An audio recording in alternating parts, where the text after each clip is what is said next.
باللحن.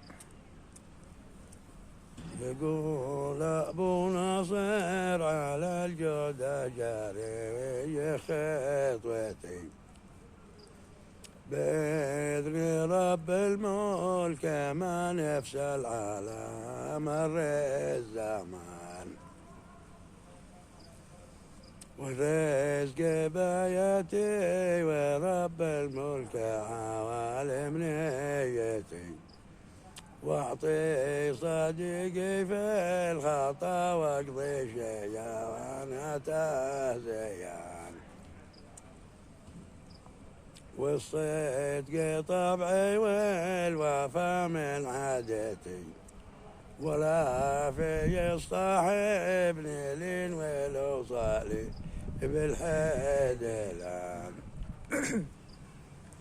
قومي وقوتي مراد الجدار وابعي واخواتي